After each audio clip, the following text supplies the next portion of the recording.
An overnight train, a rented bike, riding through the monsoon in the Western Ghats, and one of the India's most spectacular waterfalls. This is our Jog Falls adventure. Hello, Dog Officers. Your travel buddy Ron on this side. I'm accompanied by my schoolmate Pramod here. Say hi. Hello, welcome to our YouTube channel Out of Office. So you have seen him already in Kerala travel videos. So if you are new to my channel and you're watching my video for the first time, I'll add my Kerala video links in the description. You can watch that. Right now we are here in Majestic railway station. So we are going to Jog Falls and Sigandhooru temple tomorrow. So if you're planning for Jog Falls and surrounding travel places, watch my video completely. So you'll get one day itinerary. We had booked the Mysuru Talguppa Express, which departs from Majestic at around 11:15 p.m. and runs every day. So our journey to Jog Falls began late at night with an overnight train ride towards Talguppa.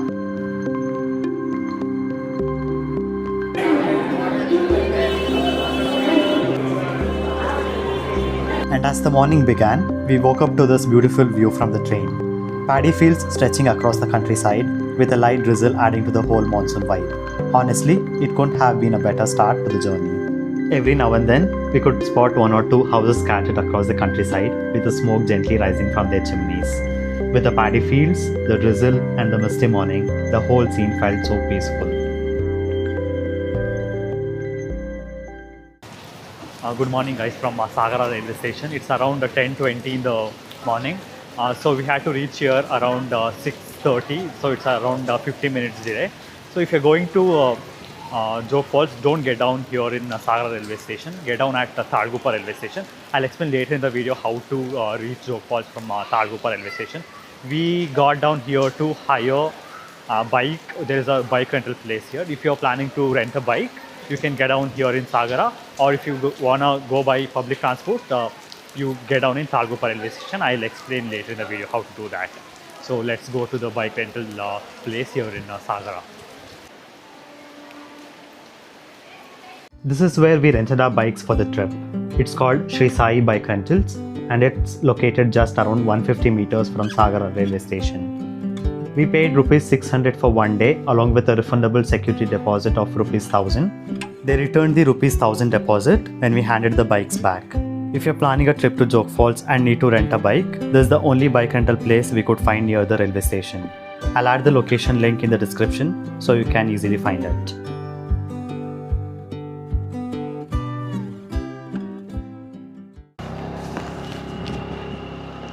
We have hired bike and we came to Talguppa railway station. So once you come out of the railway station, there are these vehicle owners and there are so many vehicles here, wide range of varieties of vehicles. You can rent there. Also this is the bus stop here.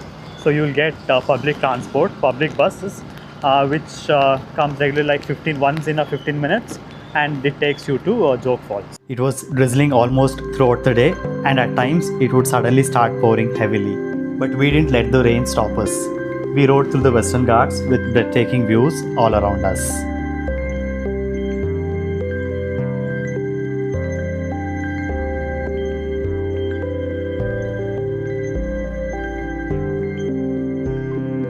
And as you can see, the rain droplets kept getting on the camera lens. But honestly, riding through the mist, rain and lush green landscapes made the whole experience even more memorable.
Our first stop for the day was this little breakfast place called Brahmana Bhojanalaya.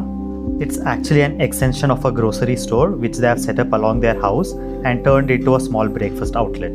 It's a very simple, homely setup. I'll add the owner's contact details in the description. So if you're planning to visit, you can call them a day in advance and discuss the breakfast menu you would like. We got neer dosai, chutney powder, aloo palya, mango pickle and mango tokku. Everything was served traditionally on a banana leaf, which made the whole experience even more special. She was actually preparing fresh coconut chutney for us, but unfortunately the electricity went off. So instead she offered us the aloo palya that she had already prepared. The neer dosai was so soft and the aloo palya was absolutely delicious. The combination was just too good. Add some chutney powder and mango tokku to it and it becomes such a wholesome, homely breakfast experience. One thing to keep in mind is that this isn't a regular breakfast outlet with a fixed menu. She told us that if you can give her some time in advance, she'll prepare the dishes and serve them for you. So it's better to call her a day before, discuss what you would like to have and give her some time to prepare everything fresh. Between the two of us, we had around 9 neer dosais along with all the accompaniments, aloo palya, chutney powder, mango pickle and mango tokku. We also had 2 filter coffees and guess how much the whole thing cost us. Just rupees 150 in total. Honestly, for the quantity, the taste and that lovely homely experience, rupees 150 was an absolute steal. Sometimes it's these small local food stops that end up becoming one of the most memorable parts of a trip. After finishing our breakfast, we left for our next stop, Jog Falls. And the best part, it was just around 700 meters away from the breakfast place. As soon as we reached the entrance, we were greeted by the thick mist covering the entire area. This is also where the local buses draw passengers. You'll find both private buses as well as KSRTC buses operating to and from Jog Falls. So public transport is also an option if you're planning to visit. To enter the Jog Falls viewpoint area, we had to pay an entrance fee of rupees 20 per person. They accept cash only, so make sure you carry some cash with you. And finally, look at this breathtaking view of Jog Falls. Jog Falls is actually made up of 4 different waterfalls, each with its own name and character. The first one is Raja, which means king, the tallest of the 4, which plunges down from a height of around 830 feet. Then comes Rani, which means queen, which flows more like a graceful, slender stream. The third is Roarer, which gets its name from the powerful sound it creates as the water rushes down. And finally, there's Rocket, which shoots down in a series of smaller streams, resembling a rocket. All 4 come together to create the spectacular Jog Falls that we see here. And during the monsoon, when the Sharavati river is in full flow, the entire place looks absolutely magnificent.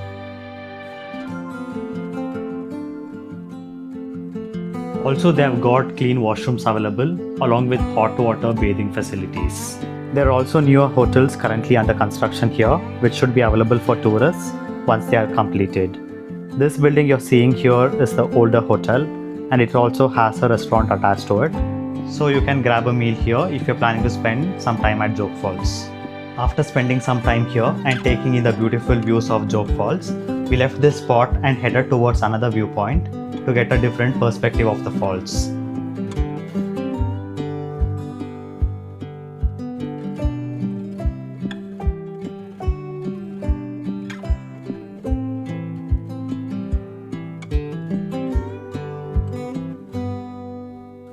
On the way to the next viewpoint, we had to cross this beautiful bridge built over the Sharavati river.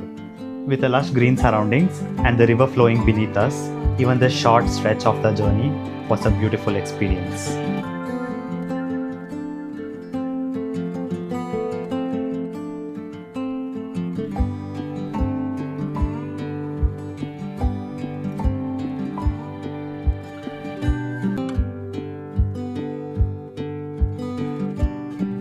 This is the entrance of the another viewpoint of Jog Falls. There's ample parking space available here, so you can easily park your vehicle and head towards the viewpoint.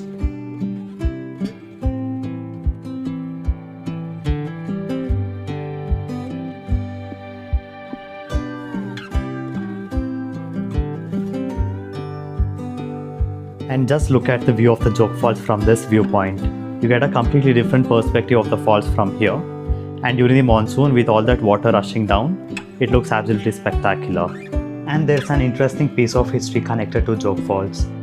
The hydroelectric project here was conceived under the Mysore state government during the reign of His Highness Maharaja Krishnaraja Odaya IV. The project was part of Mysore's early efforts to harness the power of Sharavati river for electricity generation, making Jog Falls not just a spectacular natural attraction, but also an important part of Karnataka's hydroelectric history.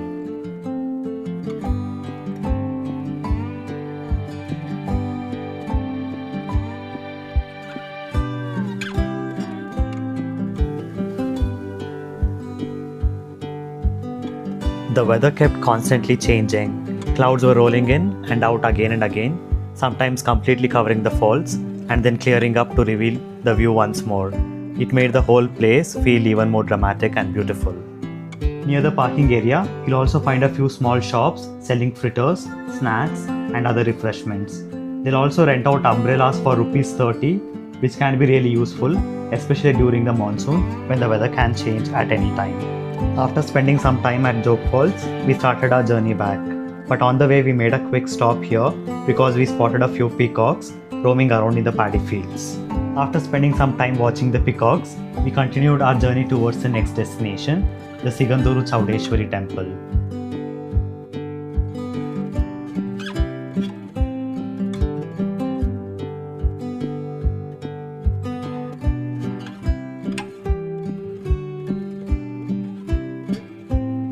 There are two different routes to reach Siganduru from Jog Falls. This is the one generally used by public transport vehicles, including buses, which is around 68 kilometers. We decided to take the second route instead, which was just around 38 kilometers from Jog Falls to Siganduru. It was a shorter and more convenient route for us, so we chose to go this way. While riding along this route, once you spot this entrance arch, you need to take a left. From here, the road takes you through a beautiful forest route. But there's a catch. You can't reach the other side by road. You have to take a launch ferry to cross the water. The ferry operates only at a specific time slots, so there weren't many people around when we reached here. In fact, we were the only ones riding towards the Muppane ferry point, which takes us across the other side. And once we reached the other side, Siganduru is just 20 kilometers away. The forest was covered in lush greenery, and with the rain coming down, the stretch of the Western Ghats looked absolutely beautiful. Riding through the misty, rain-soaked forest with all that greenery around us was such a refreshing experience. One important thing to remember before entering this forest stretch: download your Google Maps route for offline use. There is absolutely no network connectivity inside this forest, so you won't be able to rely on mobile data or live navigation. It's better to download the map beforehand and ride without worrying about losing the route. So finally we reached the Muppane ferry point at around 11 in the morning, and just as we arrived, we could see the ferry leaving from the other side.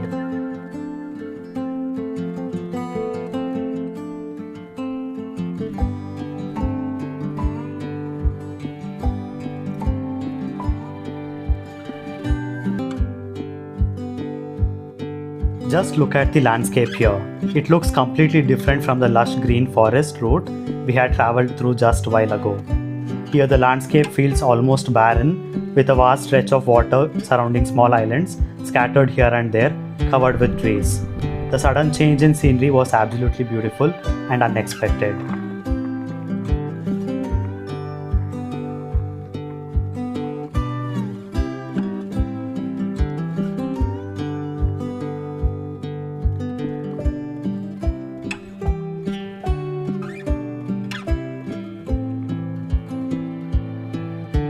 Finally, around 11:30 in the morning, the ferry reached our side, carrying passengers from the other bank. And it was our turn to get ourselves and our bikes onto the ferry and cross over to the other side. One important thing to keep in mind is the ferry timing.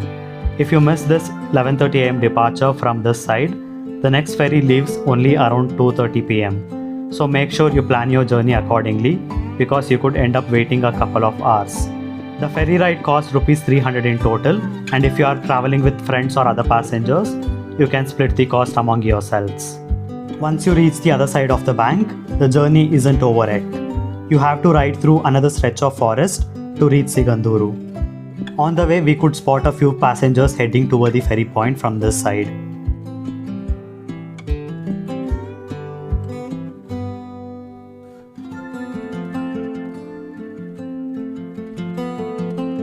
From here, it's around a 20-kilometer ride before you finally reach the entrance arch of the Siganduru temple.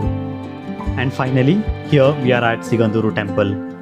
After that ferry crossing and another 20-kilometer ride through the forest, we reach the temple at around 12:30 in the afternoon. There are washroom facilities available here, and if you're planning to enter the temple after taking a bath, hot water is also provided. They also have accommodation facilities if you're planning to stay overnight and spend more time at this pilgrimage site.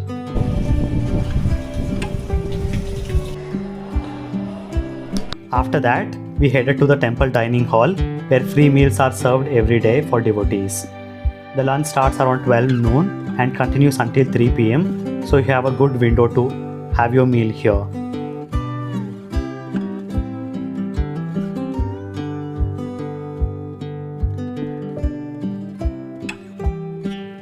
We were served a simple, wholesome meal of white rice, vegetable sambar and pickle.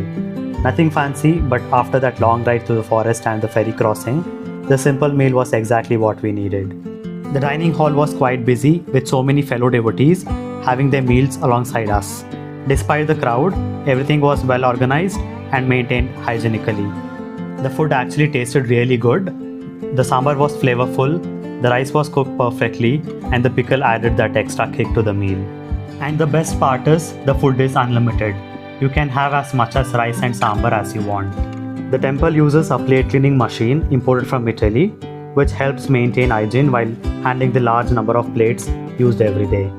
The next slot for the deities Darshana was around 4 p.m. Unfortunately, I couldn't capture any footage from inside the temple because photography and videography are strictly prohibited.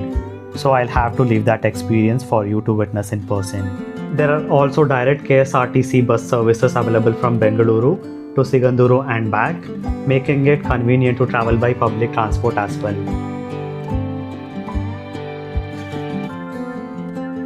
After spending some time at the temple, we left Siganduru and started a journey back towards Sagara railway station. Initially, we thought that there was ferry service available from this side, but when we inquired with a local person, we came to know that the ferry service had been stopped about a year ago.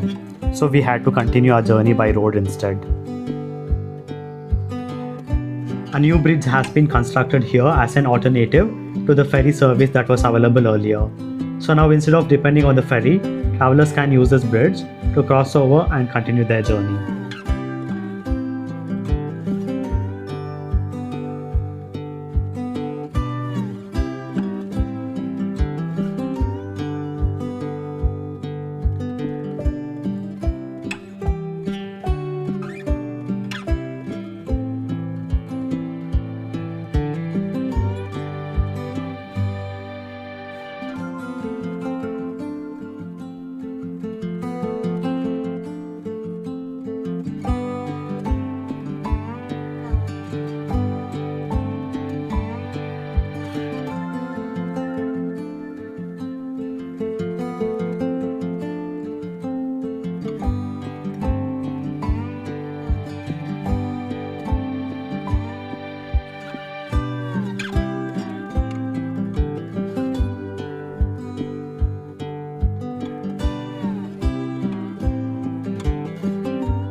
From the temple, it was around a 41-kilometer ride back to Sagara railway station. After the long ride, we returned our bikes and headed to the railway station to catch our train back home. And just like that, our Jog Falls and Siganduru adventure was coming to an end.